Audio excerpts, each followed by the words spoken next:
I'm able to read this on camera for use of the Fair Use Copyright Act of 1976. I'm going to be reading this book out loud, and I may do so. Um, okay, this is a really, really dense book, and I don't know all the medical terminology, so I'm going to do my best to say it. But let's give it a go. So this is also very dense wording. And chapter 1 is like 50 pages long. I don't think I have it in me right now to read that. But let's start with the introduction. Introduction: the problem with medicine as empowerment. In Paso Robles, California, a woman returns to the clinic where she had an IUD inserted to have it removed because, in her words, I went from a happy-go-lucky 31-year-old to a depressed walking zombie in just 3 weeks. The clinician refuses, tells her she doesn't think it's a good idea, tells her to wait 6 months, says, "What happens when you have an abortion?" After making her case and being denied multiple times, the patient, shaking with anger, turns the request into a demand. The clinician rolls her eyes, takes the device out, and wordlessly leaves the exam room. In Somers Point, New Jersey, a woman having her second baby is 9 out of 10 centimeters dilated, on hands and knees with her midwife, feeling the urge to push when the obstetrician on call enters the room, asks about the woman's previous delivery, vaginal, and tells her she'll need a C-section this time. When the woman asks questions, the doctor threatens to call legal people if she doesn't sign a consent form for surgery. In Minneapolis, a 46-year-old woman at a renowned medical center has a robotic, minimally invasive hysterectomy. 2 days later, she tells the nurses of concerning symptoms: pain, elevated heart rate, increased respiration. Doctors note anxiety on her chart, administer Ativan through her IV without telling her, and discharge her with a prescription for the anti-anxiety medication. 2 days later, she wakes up in pain so unbearable she calls for an ambulance. It turns out her intestine had been damaged during the hysterectomy. She emerges from emergency surgery with a colonoscopy bag. You may already be familiar with a version of this story. Woman needs medical care. Woman is ignored. Woman has to fight. The patient-doctor relationship is among the most sacred in the secular world. We surrender our modesty and trust our physicians, especially our OBGYNs, with our most intimate needs and vulnerabilities. In return, at minimum, we expect science, expertise, and respect. Elizabeth Blackwell, the first U.S. woman to get a medical degree, noted that the gendered power imbalance inherent to the relationship and advocated for women's equal representation in the profession. It is not only by what women will do to themselves in medicine, but also by the influence which they will exert on the profession, that they will lead it to supply the needs of women as it cannot otherwise. She lectured in 1859. Today, half of all medical students and some 60% of OBGYNs are female, yet our dignity in the medical realm is no more secure. Neither is our health. A 2013 Institute of Medicine report found that even as a woman's life expectancy has risen overall, U.S. women are dying at younger ages than our international peers, a trend that has been worsening for 3 decades. And the quality of those years we are living is worse than men's, and worse than the previous generations. A 2013 study of some 2,000 mother-daughter pairs in the United States found that the daughters entered adulthood at greater risk for development of chronic illness than their mothers. In 42% of U.S. counties, women's life expectancy is decreasing.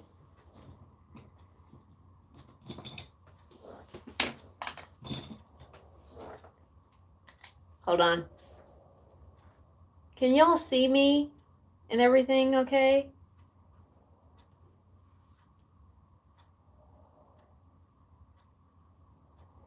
It wouldn't let me continue without pressing that I would do it in portrait.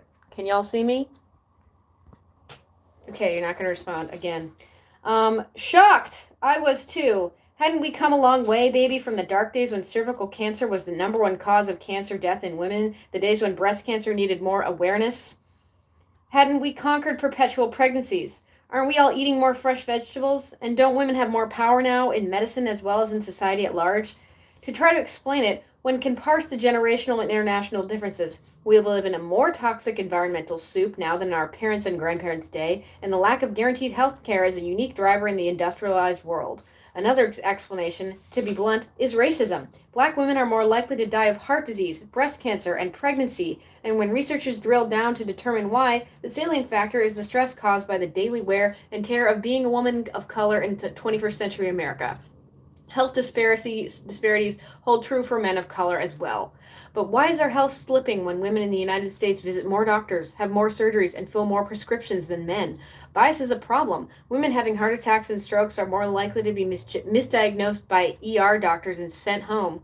Women, concluded a 2017 article in Glamour, are more likely to be misdiagnosed in pretty much any medical situation. Hormones are a problem, not our own necessarily, but the endocrine disrupting chemicals that have infused everything from lotion to tap water. Research funding is also a problem. For example, autoimmune disorders affect a stupefying 10 to 20% of the population, depending on how many diseases you put under the umbrella, and some 75% of sufferers are women, yet these diseases claim a fraction of investigative efforts. Another problem has emerged in recent years: too much treatment.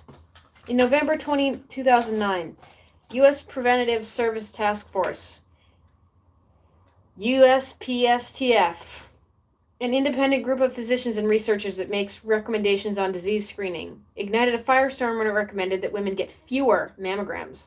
The announcement came in the midst of a 15-year-long breast cancer awareness campaign. Pink ribbons were everywhere, and the early detection saves lives mantra had been burned into public consciousness. Despite this, the USPSTF announced that, based on epidemiological evidence, women would be better off if they held off screening until age 50 rather than 40 and screened every 2 years rather than annually. For many, it just didn't and still doesn't make sense. Why would it be better for women to screen later and less often? Sometimes you wind up sitting next to just the right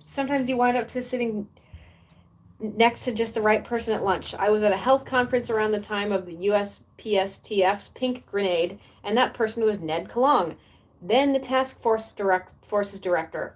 Kalong gave me the cancer screening spiel that he was frequently giving to audiences of clinicians at the time. There are 5 outcomes to a screening test, and 4 of them are not going to help you live longer or better. 1, the test could be wrong. You don't actually have cancer, but you get unnecessary biopsies, surgeries, or treatment, potentially causing harm. 2, the test could be right in detecting some abnormality, but what it detects is never going to progress into invasive care. 3, the test could also be wrong in the false negative sense. You really do have an invasive cancer, but the test says you don't, so you ignore your symptoms. 4, if the test finds nothing and indeed you have nothing wrong, you are no better off than when you began. Only in the case that the test finds a bad cancer before you had noticeable symptoms are you potentially getting a benefit. Kalong's point? Think before you test. In the case of mammograms, Kalong explained, the problem was that for every handful of lives saved, thousands of women were getting unnecessary, potentially harmful treatment. Years of annual screening, he said, had not delivered a net benefit. In the connected realms of over-testing, over-diagnosis, and over-treatment, women are more vulnerable than men. We're recommended bone density scans and then prescribed drugs to treat osteopenia, though the machines, diagnosis, and treatments were all manufactured by the pharmaceutical industry. And it turns out these drugs often lead to bone loss and fracture. Routine thyroid cancer screening came into vogue in the 2000s, though now we know that some 80% of the resulting surgeries, in women specifically, were done unnecessarily. Men and women are equally obese, yet women are more often recommended bariatric surgery. We're more likely to be prescribed antidepressants and antipsychotics and recommended electroconvulsive therapy. We're also more likely to be prescribed opioids, and 40% more likely to become dependent upon them. We are prescribed more drugs and are recommended more surgery in general. In particular, we endure a lot of surgery on our sex organs. For the past several years, roughly 1/3 of U.S. women giving birth have done so via cesarean section. Major surgery that carries serious short-term and long-term risks to baby and mother, particularly for future pregnancies. While some of these operations are necessary, many are not. There is a statistical threshold at which the harms outweigh the benefits, and public health authorities agree that our rate of 32% cesareans were well above that threshold. This trend raises questions not only of appropriateness but of consent. There are hospitals in places like northern New Jersey and Miami, Florida, where there are more C-sections than vaginal births, and hundreds of hospitals have de facto bans against vaginal birth if women have had a previous cesarean or are carrying a baby in the breech position, leaving them no choice but surgery.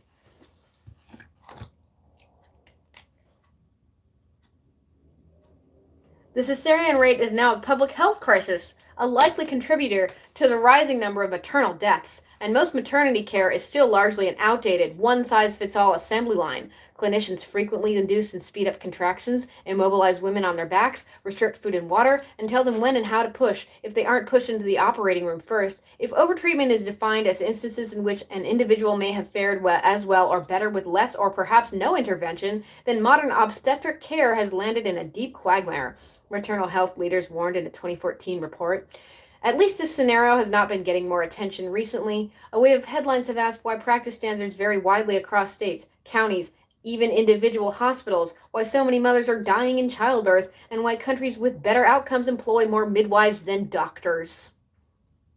In this book, I ask similar questions about everything from fertility treatment to contraceptions to pelvic surgery to the way miscarriages are handled. In many cases, we're being denied the most appropriate treatment. As one physician put it to me, covering up the symptoms, bypassing the normal functions, or removing the organs is generally the treatment protocol. The second most common major surgery after C-section is hysterectomy. It is estimated that 1/3 of women in the United States will lose their uterus before age 60. If you're a woman reading this book, may lead you to question everything about your well-woman care. Consider a typical work week for an OBGYN practice. Most patients are coming in for an annual exam, including a pelvic exam, pap test, breast exam, and perhaps a mammogram. Prescription pads are full of orders for hormonal contraceptives for the premenopausal and hormone therapy for the postmenopausal. Interspersed with routine preventative care are treatments for abnormal pap results and fibroids. Over at the hospital, common gyne surgeries are hysterectomy and transvaginal mesh for pelvic prolapse and incontinence. And more women are choosing to have prophylactic breast and ovary removal based on genetic testing. How much of these bread and butter practices have been subject to the rigors of scientific scrutiny? Some more than others, this book will show, but what's surprising is that much of what we think of as bedrock, preventative women's health care, has resulted in the same kind of overtreatment that's been burdening healthcare more broadly. Overscreening leading to overdiagnosis, leading to overtreatment, leading to more harm than benefit.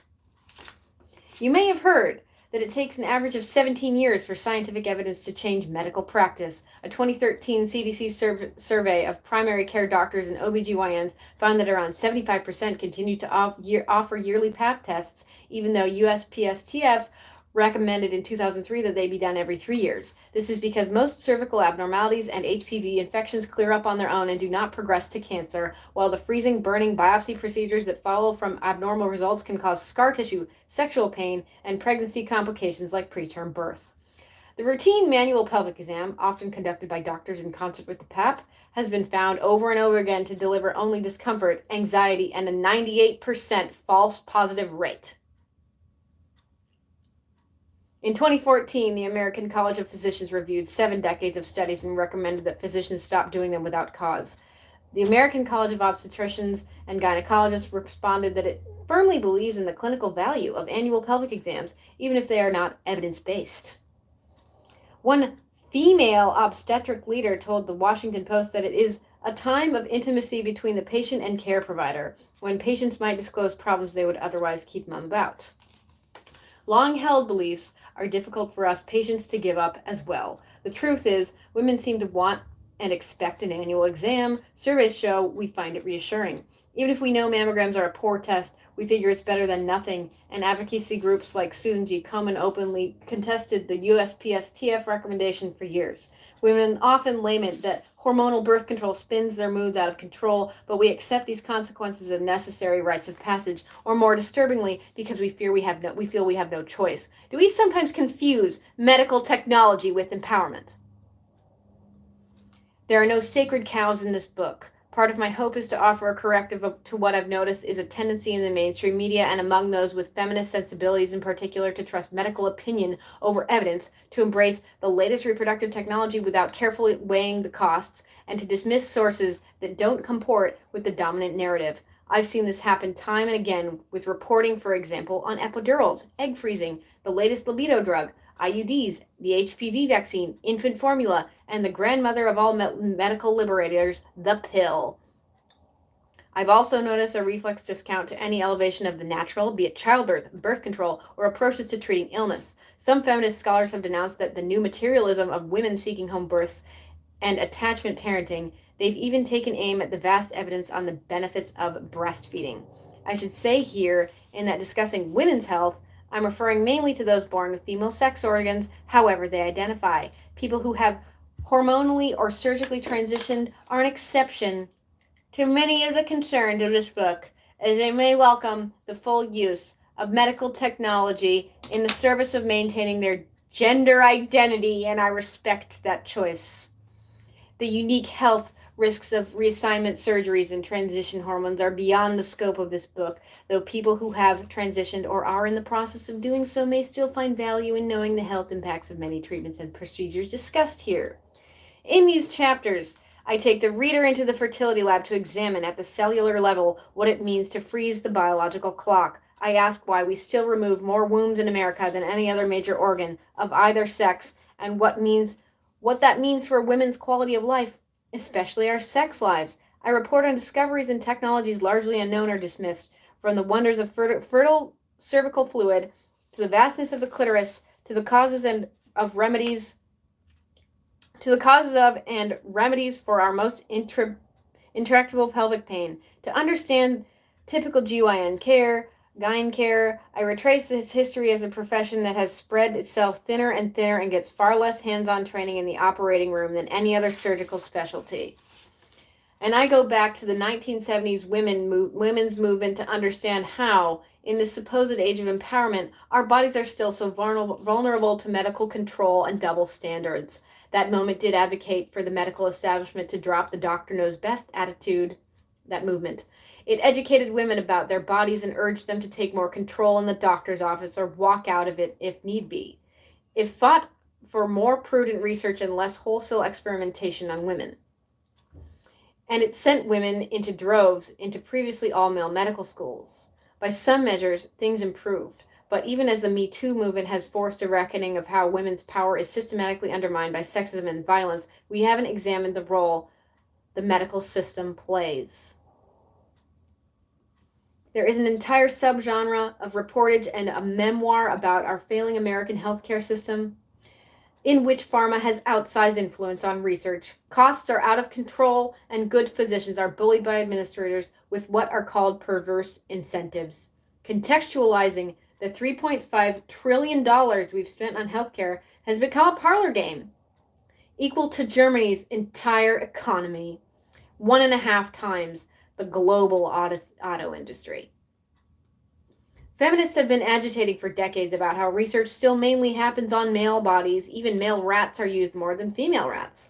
But the problems in women's health are not just political or economic. They are ideological and cultural. The failure to listen to a patient's request to move an IUD, or to accept her refusal of surgery, or to recognize her symptoms as life-threatening rather than psychological is a problem that can't just be blamed on capitalism or medical orthodoxy. In the last 25 years, feminists around the world have developed a language of human rights that includes not only the right to contraception and abortion, but the right to fertility and sexuality, to sexual health and agency pleasure, and the right to create a family and to raise that family with dignity. This framework of reproductive justice recognizes that people have uneven access to these rights and advocates to remedy these broader injustices. Reproductive justice puts people at its center rather than a product or procedure.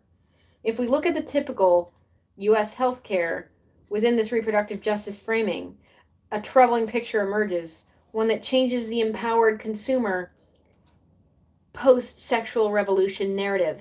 Yet mainstream feminism hasn't been out in front on this issue. As we'll explore, instead of practicing solid patient advocacy, groups like Planned Parenthood and the National Organization for Women, NOW, are often in the awkward position of defending and sometimes even helping to market poor, redundant, and even harmful products and practices because they fit under a banner of gender equality. And the medical industry has deftly waved that banner over everything from estrogen to pink Viagra to infant formula.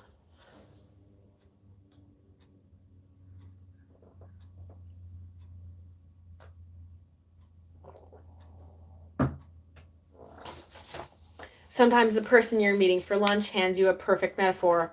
Last spring, that person was Carol Downer, co-founder of the Federation of Feminist Women's Healthcare Centers, and what she handed me was a brown paper bag. Inside there was a lucite speculum. Downer, at the time 86, is one of the most influential 1970s feminists you've probably never heard of. And this practice, handing another woman a gynecological tool over coffee as if it were a pastry, was one that she helped spread throughout the country in the early 1970s. Her epiphany was that if women could access their own anatomy, they wouldn't have to rely on the patriarchal medical system. Downer and others led self-help clinics in which they hopped up on tables with a mirror, flashlight, and speculum to show other women how to view their own cervixes, and even how to perform a menstrual extraction, which also happens to function as an early abortion. At the time, feminists were somewhat divided over biology. On one side was the idea that women were not only oppressed by men, but also by their own bodies, which suffer barbaric childbirth and a host of other indignities that limit equal participation.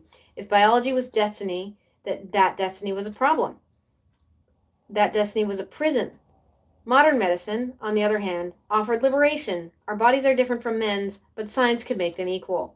This idea had precedent. One interesting footnote to the suffrage movement is that women rallied for twilight sleep anesthesia to deliver them from the physiological oppression of childbirth, which they tied to political oppression. Margaret Sanger envisioned a magic pill decades before the oral contraceptive. In The Second Sex, Simone de Beauvoir sharply cast female biology as a destiny of servitude, and second-wave leaders like Betty Friedan drew on her ideas urging women to reach beyond biology.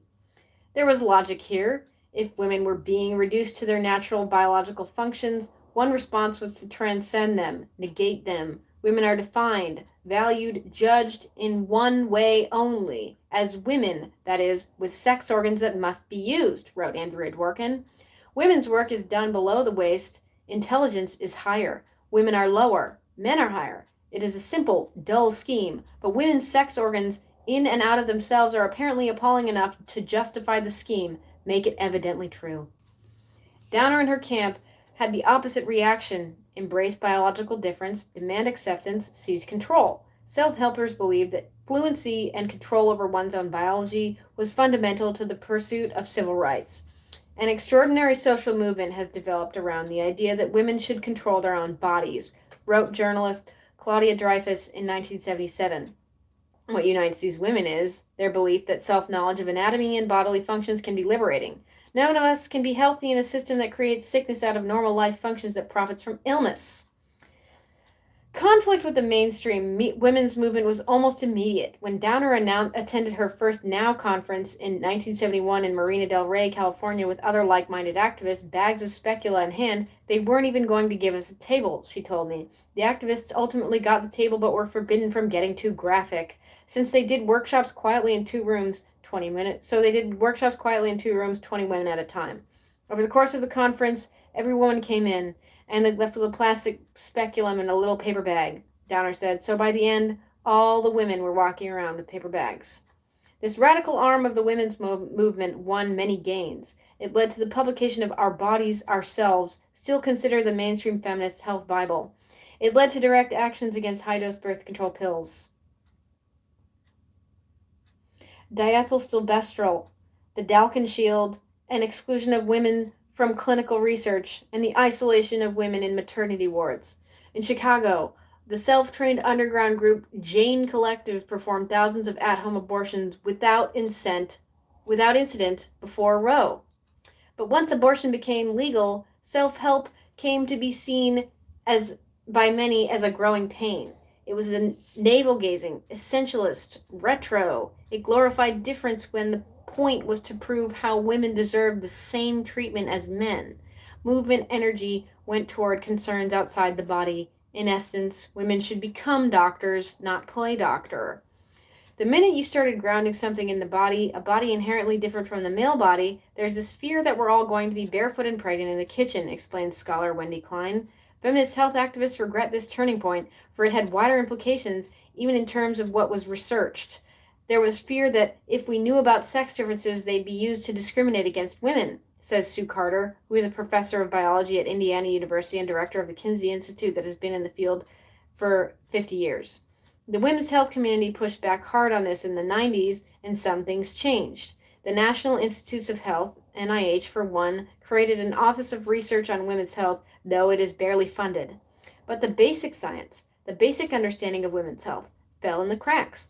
It didn't get the sort of head-on interest that it should have right from the start. So here we are in 2019, and we don't really have a fundamental understanding of sex differences, much less women's health. Today, overtreatment and mistreatment flourish in the absence of a strong watchdog apparatus, revealing a medical system that has not fully overcome its patriarchal, paternalistic origins. But is something even deeper going on? If women and our providers have all internalized the view that our biology is the source of social inequality, and there is evidence that we have, how might that be affecting women's participation in the system? Does regarding our bodies as oppressive render us more valuable to the overuse of medical technology? Are we relying on medicine as a workaround for social change? This book about feminism's unfinished revolution. This is a book about feminism's unfinished revolution in women's health. To be sure, some are leading the way. A growing contingent of women and providers are advocating for more body literacy and more functional approach in medicine focused on the root causes of disease.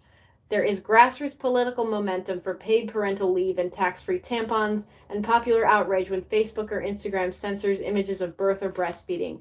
Routine abuses of power in maternity wards now have a name that's showing up in peer-reviewed medical journals: obstetric violence.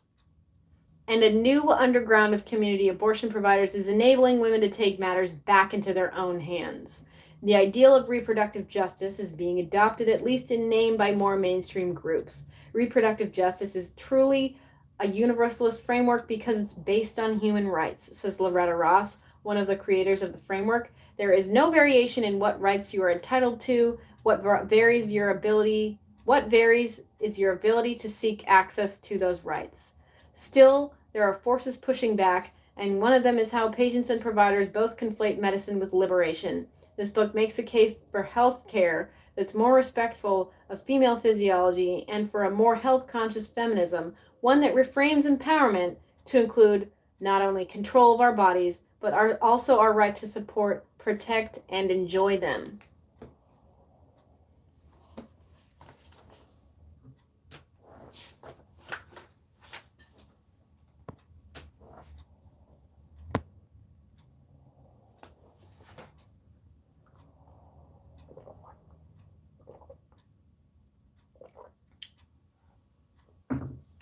I guess I'll start chapter 1, but I'm not going to finish chapter 1 because it's 50 pages long.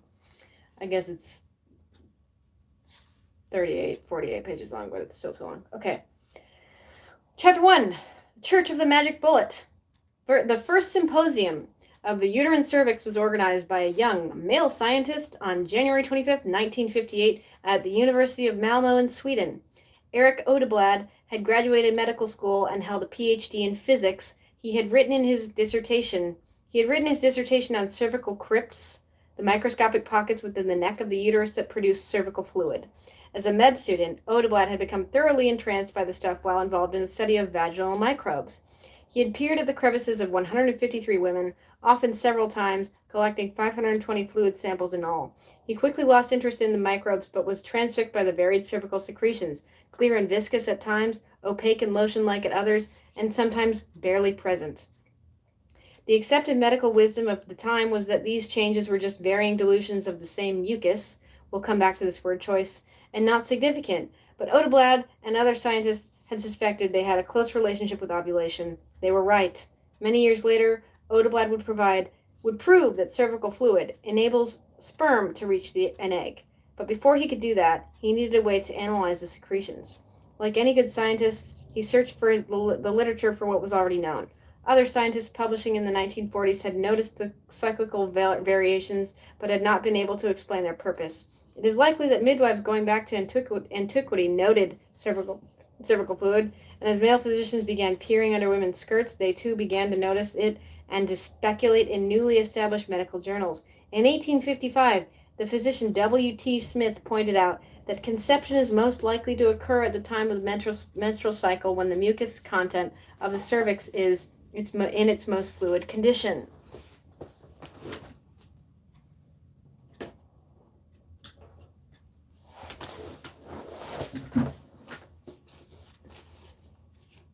J. Marion Sims, who surgically experimented on enslaved women without anesthesia, observed in 1868 that sperm swam best in the mucus that he described as clear and translucent and about the consistency of the white of egg.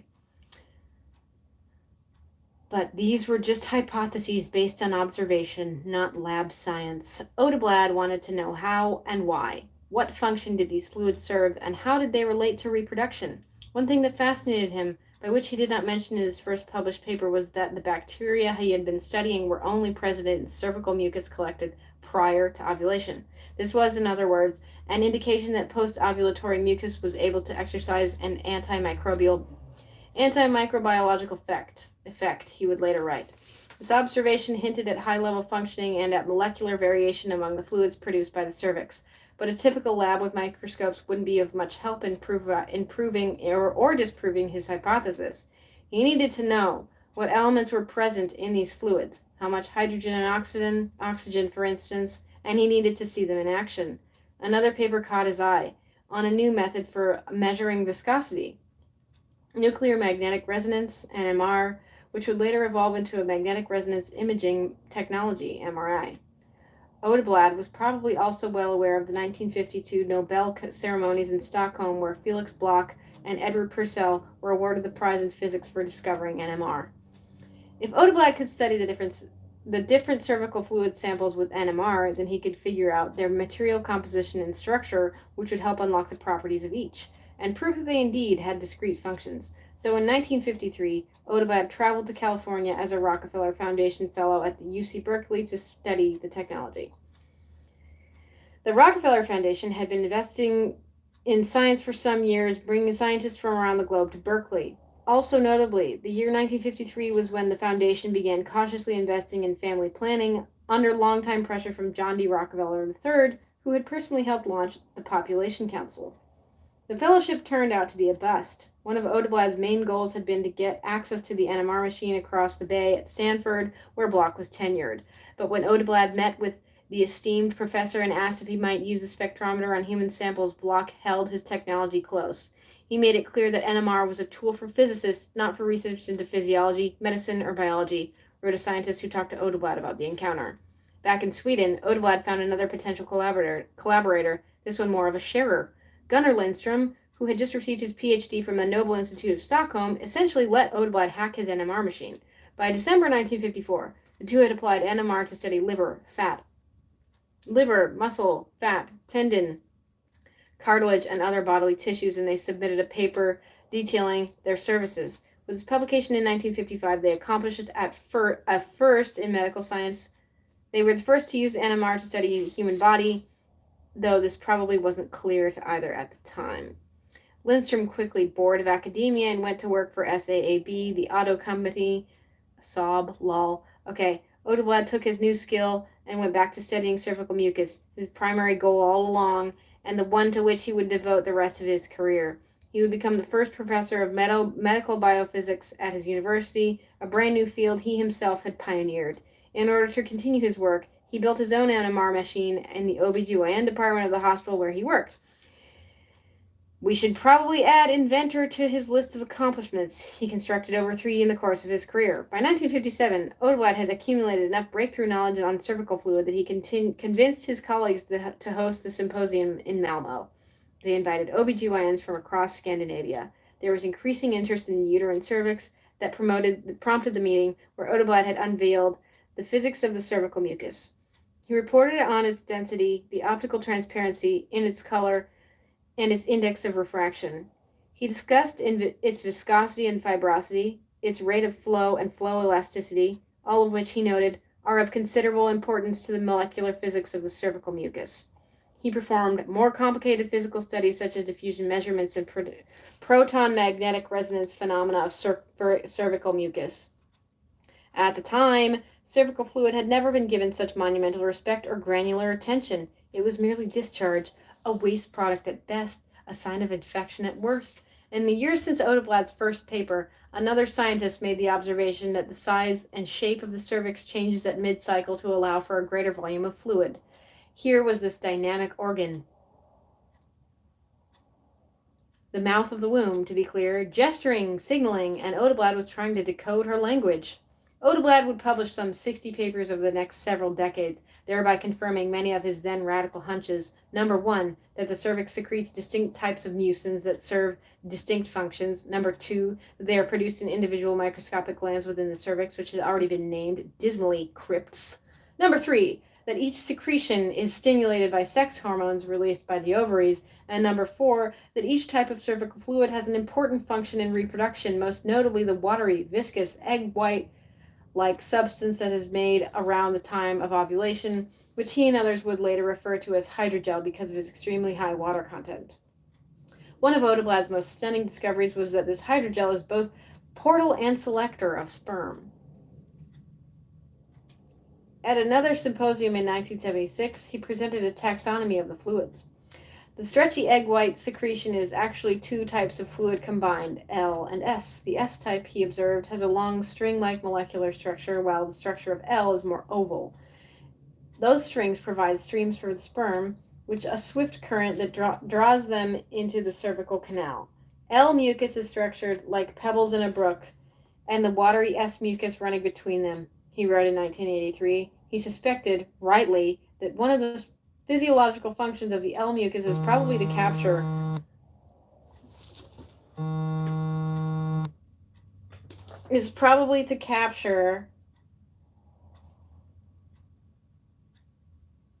morphologically abnormal sperm.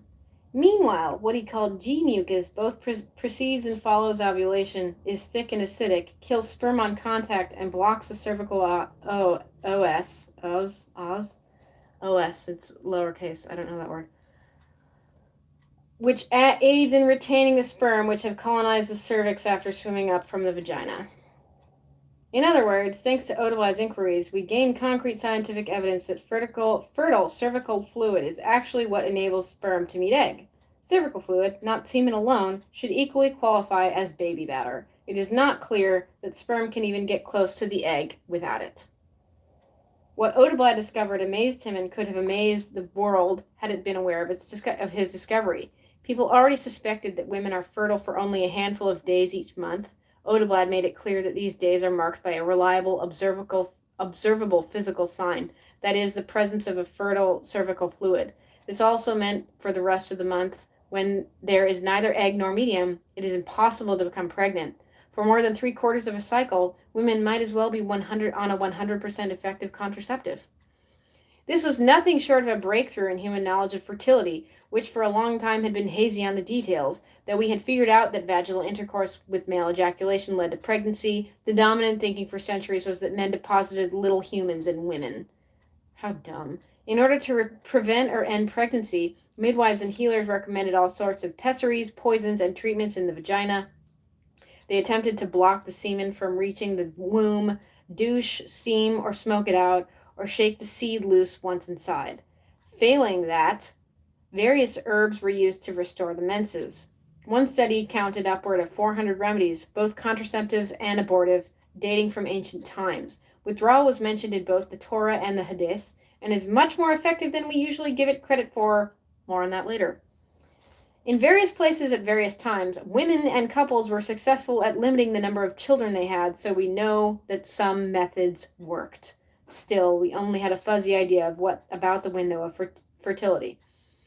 Early physicians recommended women stick to a safe period, but that period was only a slightly educated guess based on animal research, and in humans it turned out to coincide more with the fertile period. Then in 1929, two gynecologists, Kiyosako Ogino in Japan and Hermann Naas in Austria, each following his own independent line of inquiry, both studied ovulation and found that it occurs 12 to 16 days before the next menstrual period, which is accurate. 2 years later, Ogino and Naas joined forces to propose an algorithm so that women could apply this science to determine their own safe period. The next year, a Catholic gynecologist in Chicago based his book, The Rhythm of Sterility and Fertility in Women, on these calculations. It sold over 200,000 copies in the next 10 years, and the rhythm method was born. These findings of modern science disclose a rational, natural, and ethical means to space births and regulate intelligently the number of children, wrote physician-author Leo Latz. In 1951, Pope Pius VII endorsed the method, and by 1965, a majority of Catholics were practicing it. Of course, the rhythm method notoriously failed to prevent many large Catholic families because it is a prognostication. The calculation works backward from the perceived onset of the next menstrual cycle based on the last several menstrual cycles. While ovulation is somewhat predictable, the body throws curveballs. It is sensitive to sleep disturbances and sickness, stress, and light. And the algorithm really only works for a very regular 28-day cycle with ovulation around day 14, which most women don't have, and still not always. It is not and was never a reliable method of birth control because it had nothing to do with a woman's individual rhythm. Furthermore, during this period, physicians and formula companies were discouraging women from breastfeeding, which made them more prone to multiple pregnancies in close succession because exclusive breastfeeding can halt ovulation for as long as 2 years. It might not be an exaggeration to say that Oderblad's work had the potential to change the course of history. Along with other research that had documented the relationship between body temperature and ovulation, the work revealed observable, measurable, physical signals that the female body gives when it is fertile. Egg white, like cervical fluid leading up to ovulation, and a slight rise in temperature following ovulation until menstruation.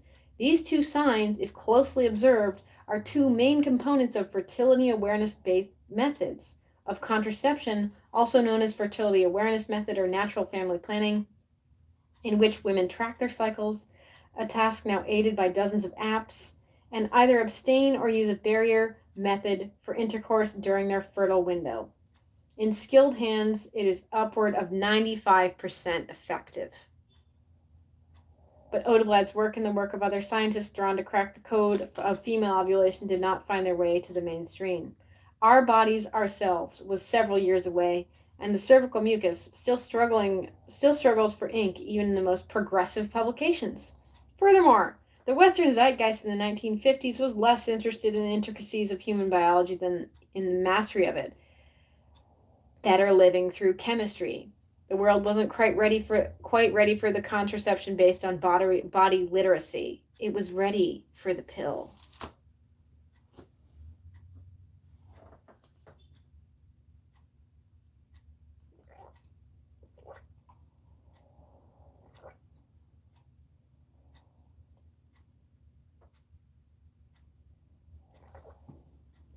This next part is pretty out of control.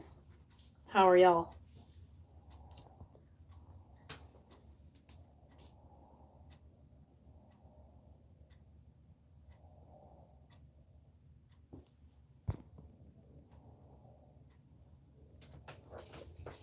Okay.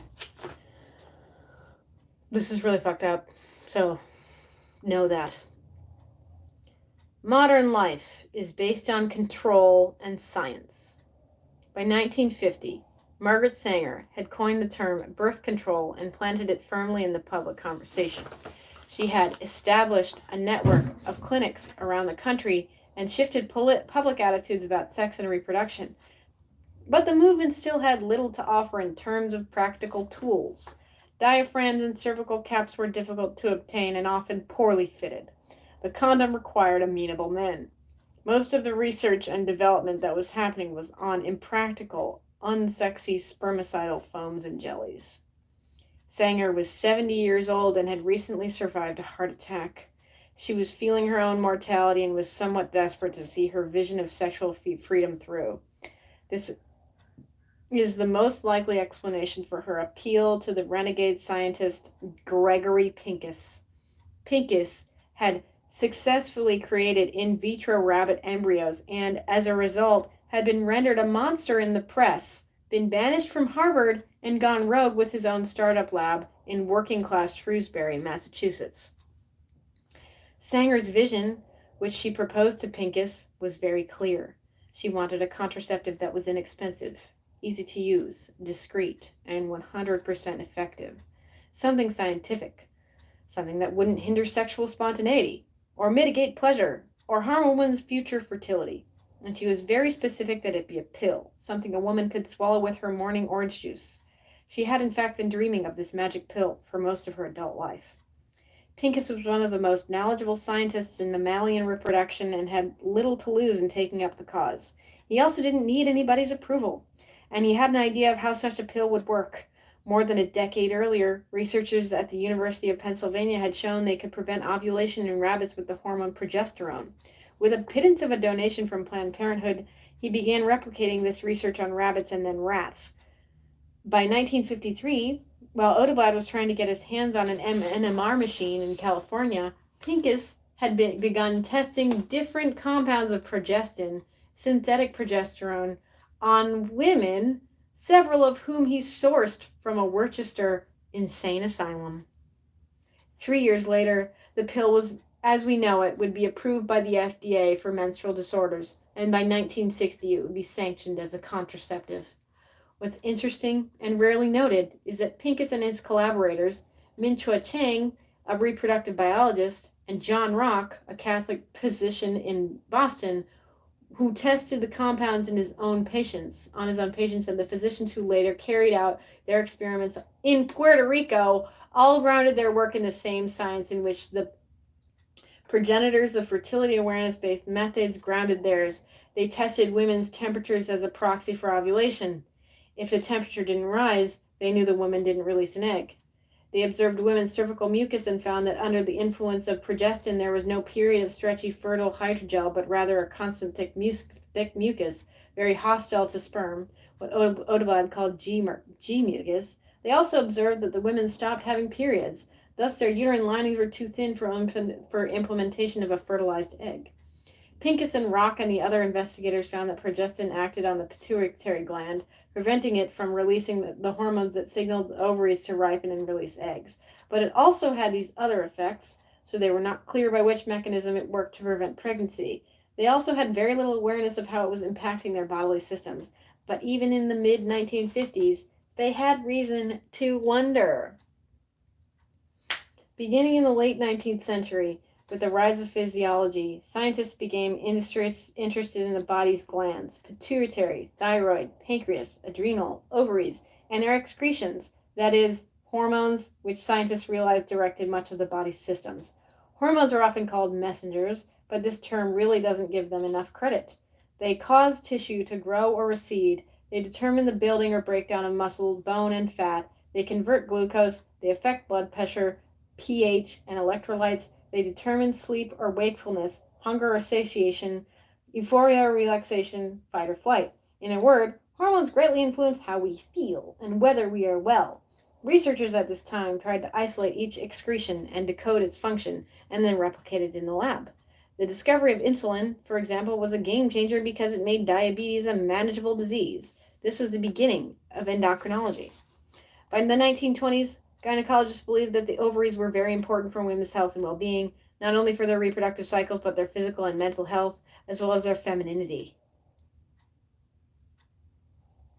They also believed many diseases and conditions to be the result of diseased ovaries, just as they blamed the uterus prior and removed them often. As an alternative to ovariotomy, which keen physicians noticed was a cure worse than the disease, researchers were interested in isolating and extracting ovarian hormones, so if a woman was ill or infertile, they could supplement. Scientists who sought to extract the female principle, as estrogen was called, housed their labs near slaughterhouses so they could recover cow glands. The larger the animal, the more they could extract. Then they realized estrogen could be found in animals' urine, and thus began hormone therapy. Premarin is still made from the pee of pregnant horses. Lol. Pincus and Chang were not yet working with estrogen. They would eventually add it to the mix after some accidentally contaminated a batch of progestin that seemed to result in fewer side effects. They had been focused on progesterone because physiologists had determined that its rise in pregnancy prevented ovulation. From this fact, we get the often repeated explanation that the pill works by tricking the body into thinking it's pregnant. But this is misleading. A woman in early pregnancy is bathing in progesterone and her ovaries are churning out estrogen. Pregnant women will ultimately generate 100 times the amount of estradiol that the ovaries would produce each month in the buildup to ovulation.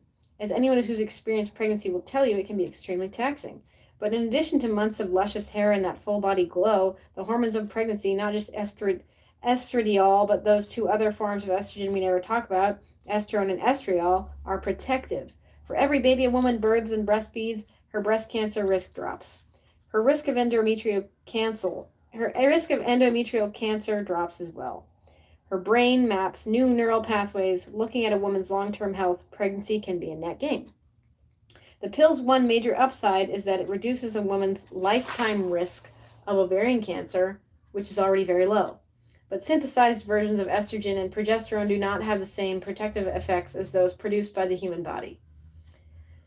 Ethinyl estradiol and progestin are similar enough to fit into the same receptors as estrogen and progesterone, respectively, which are located on cells throughout the body, and those receptors then signal to the pituitary that they're occupied.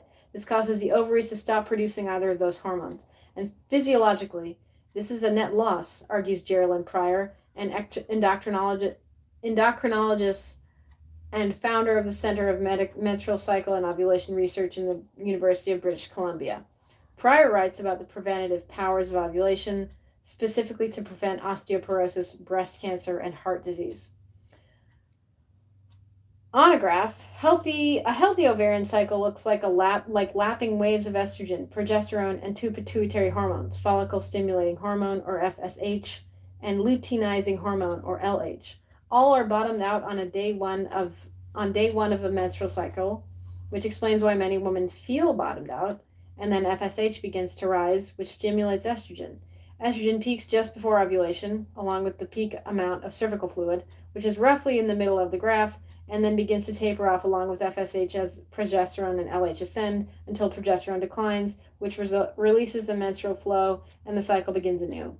On the pill or any hormonal contraception, however, this graph looks very different. For one, there are no waves of estradiol and progesterone. The pituitary stops making LH and FSH. Instead, there is a static dose of ethinyl estradiol and progestin. Critics talk about this in ways that can seem contradictory. Lara Briden, an Australian naturopathic doctor and author of Period Repair Manual, points out that one's hormonal profile while on the pill looks more like menopause than pregnancy. On the one hand, this makes sense. If pregnancy is a hormonal garden enjoying an extended summer, the pill invokes a steady dormant winter. A woman's own sex hormones are flatlined. But on the other hand, the amount of synthetic or estrogen a woman is receiving while on low-dose hormonal birth control is 4 times as high as the amount of estrogen that she would normally have, which counters the notion that the pill is low dose. Her own estradiol may be near menopausal levels, but the amount of estrogen is not. Drug manufacturer Searle, S-E-A-R-L-E, originally appeared to the FDA for approval of the pill to treat menstrual irregularities. It was a way to sidestep the politics of birth control, but the application was not based on any evidence. And yet that cover story has been fulfilled, as one of the pill's primary roles in medicine is to regulate the cycle. According to the Guttmacher Institute, more than half of women taking hormonal contraception for reasons other than contraception, including to treat cramps, irregular cycles, and acne. We can call the clockwork bleeding women get while on the pill a period, as many do, but we should probably call it something else. It is an engineered bleed, not the result of a cycle that's come into regulation, because there is no cycle. The period wouldn't happen at all were it not for the placebo pills included in birth control packets.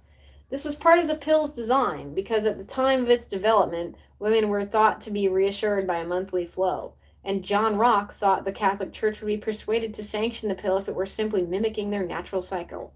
It was not persuaded. By 28 days, it could just as easily be 4401 or 103. The brand Seasonal has a 91-day cycle. Amethyst dispenses with the placebos altogether. Those who make a distinction call it a withdrawal bleed because it is the result of withdrawal from the hormones. Why does this matter? Aren't too many periods actually unnatural and unhealthy? Because if women were really following nature's plan, we'd be pregnant or breastfeeding most of our adult lives. Isn't it true that now, without hormonal intervention, we bleed too much?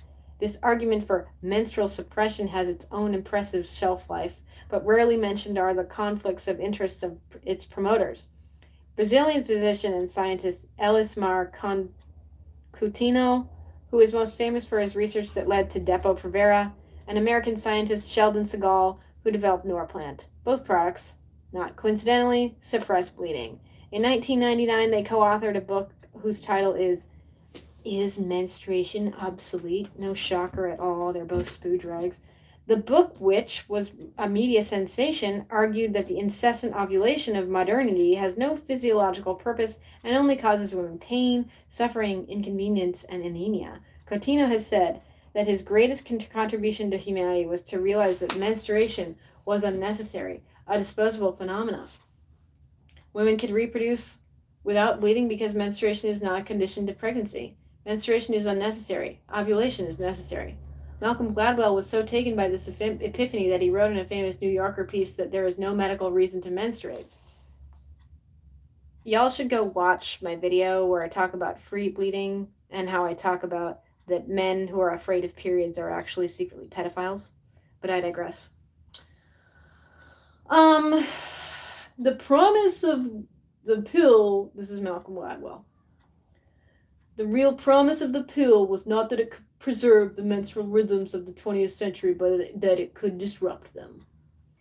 Among the problems with this theory is that the hormones of the ovulatory cycle have multiple functions. They affect more than reproduction. The physiological ratio of estradiol and progesterone maintains bone mass, clears arteries of plaque, and regulates insulin. The endocrine system affects our neural pathways, fat distribution, and gut microbiome.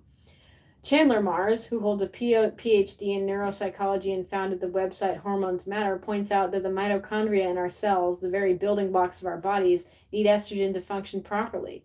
And then there's the little matter of our sexual function. Here is a statement that has somehow become radical in the last 20 years. Ovulation is healthy! And if women are on the pill or even just under too much stress, they're not ovulating regularly, not getting the monthly dose of sex hormones that's beneficial to so many of the body's systems. I'm increasingly convinced that these silent ovulatory disturbances and the stress that causes them are related to women's earlier risk of heart attack, says Pryor. Furthermore, she says, the balance of progesterone to estrogen in the body's own cycle offers cancer protection that the pill regimen does not. So I think if we don't start understanding about ovulation, we're putting women at risk for early osteoporosis, early heart attack, and also increased risk for breast cancer. I'm going to stop at the middle of the next page because I'm tired. If a person is on the pill or a patch, ring, injection, or implant, the ovaries go offline. Though she can still produce these hormones in smaller quantities elsewhere in the body, the pill won't make up for what the ovaries are not providing. Ethinyl estradiol and progestin are like the keys that fit into locks, receptors, but only open some of the doors, and sometimes they open the wrong doors. They have different effects on endogenous hormones produced by the body, sometimes even the opposite effects.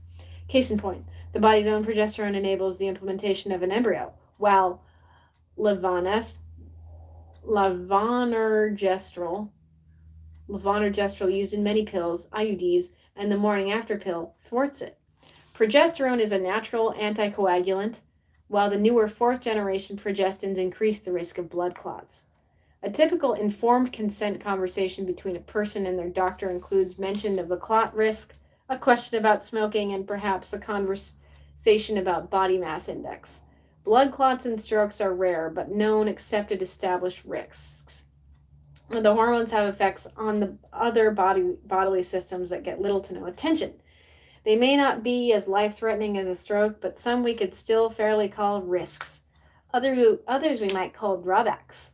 All of them qualify as major bummers for something that is still presented to young women as preventative medicine, if not a rite of passage. Okay, I gotta stop there. Got to page 25. So, I'm annoyed that Jennifer Block is catering to the trans cult. That's super fucking annoying. And I am annoyed that she's saying, if a person, she was just saying it just there. If a person is on the pill, only a woman would be on the pill, honey. Obviously. Say women, don't give in to the trans cult. That's her. But obviously this book is way dope, and I'm super enjoying it, and it's great, and I can't wait to read y'all more of it. Do y'all have any questions? Do you want me to go back somewhere?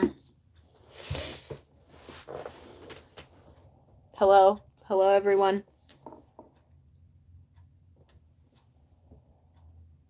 You're right, it might have been her editor, I don't know. But she did include that little, like, plug for them earlier, being like, transgender, blah, blah, blah, blah, blah. What did she say? I should say that here that in discussing women's health, I'm referring to mainly those born with female sex organs, however they identify. People who have hormonally or surgically transitioned are an exception to many of the concerns of this book. That's true, as they may well welcome the full use of medical technology in the service of maintaining their gender identity, and I respect that choice. I don't respect gender identity, I respect real sex. I'm kind of modern / old-fashioned in that way. Oh, I just took a note quick about the C-sections.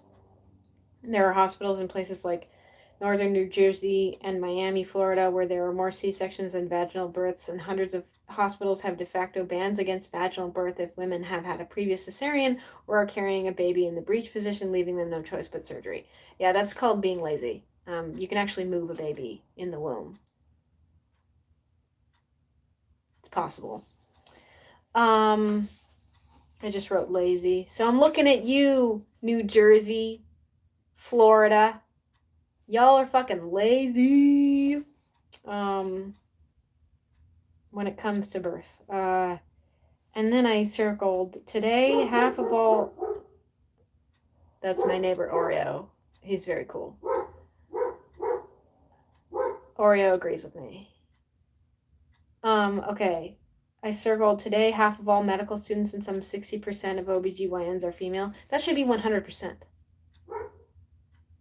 Or maybe it should be 0%. Maybe there shouldn't really be that many OBGYNs because there should be midwives instead that are like, so there should, in my opinion, there should be midwives that are then trained to be OBGYNs should the thing be necessary. But OBGYNs, I'm convinced that's a fucking bullshit profession. I'm sorry. I think it's dumb. Unless it's like a really serious, really complicated pregnancy, in which case I don't really think you should be having a kid anyway in the first place. But I digress. Y'all know I don't believe in hospital births. Y'all know I don't believe in men examining women medically pretty much in any circumstance. Let's see if I did any other notes here quick. Pretty sure I didn't. I think that was it. Yeah, aren't the origins of the pill interesting? I think they're really interesting. They're really scary.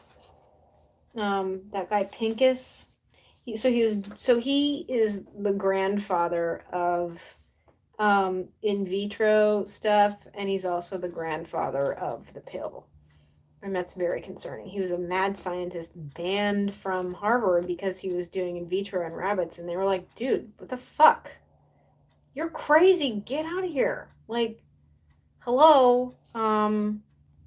Yeah, it gets more psycho once it gets more like mad scientist-y. I mean, he said there was that part where they said they were experimenting on slaves without anesthesia, typical men in science. And then he also talked about they were testing the pill on Puerto Rican women.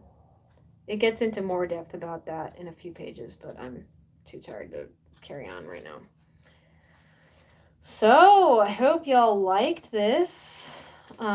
We will continue reading. I think I might do them live. I don't know if I'm going to continue to do them live. Did y'all have a good time?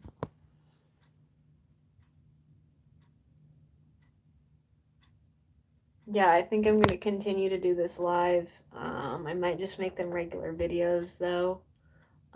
Maybe y'all let me know in the comments below.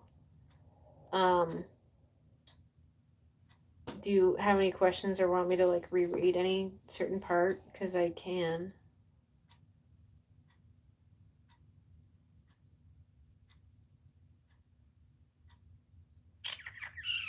Okay, I'm glad y'all had a good time. I'm gonna go now, but I can't wait to read more of this with you. great. Okay. Bye.